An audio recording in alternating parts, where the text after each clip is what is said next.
News story coming to us. According to Pentagon, the United States has dropped one of the biggest non-nuclear bombs in Afghanistan.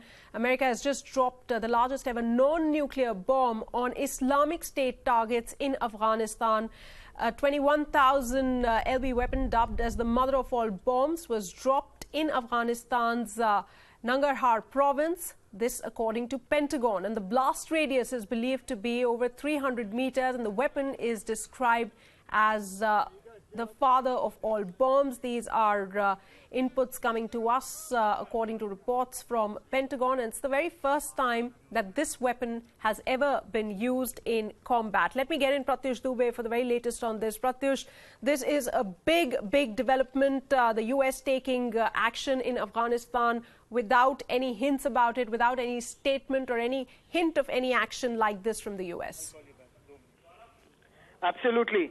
At 7:32 p.m. local time, U.S. Air Forces conducted a strike on an ISIS tunnel. This happened in Achin district of Nangar province in Afghanistan. This, of course, was local time. The strike used a GBU-43 bomb. Now, variants of this bomb were developed during the Iraq War, as you pointed out, Sana. But the important thing to note here is that this bomb has never been used in actual combat ever before. The strike was designed to minimize the risk to Afghan and U.S. forces conducting clearing operations. Now I'm reading from a press release released by the United States forces in Afghanistan.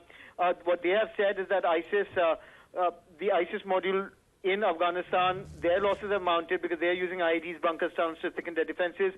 This statement comes from General John W. Nicholson, who is the commander of U.S. forces in Afghanistan, and he's justified the use of such a large munition. But this news has been greeted with surprise from several quarters. Several defense experts have raised questions over why was this used in the first place.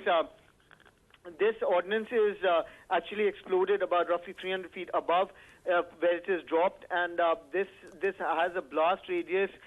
It differs from the specification, but it has a blast radius of nearly up to 50 kilometers. So this is a very big ordnance that's been used by the United States in Afghanistan, and they are justifying it by saying that this is because ISIS was being targeted.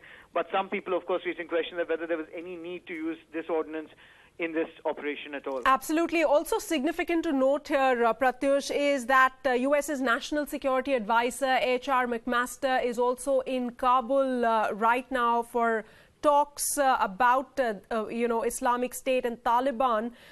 In fact, these talks were also supposed to happen. Give us a sense of how the US is trying to play this out, and with this respect of this strike that we've seen. Sana, you're absolutely right.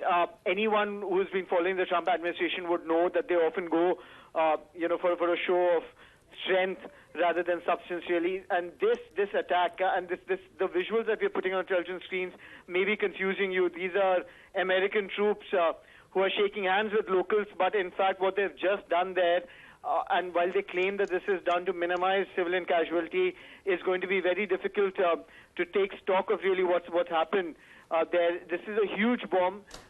Details are coming out from where this really happened, and more details will come out in the days and hours to come.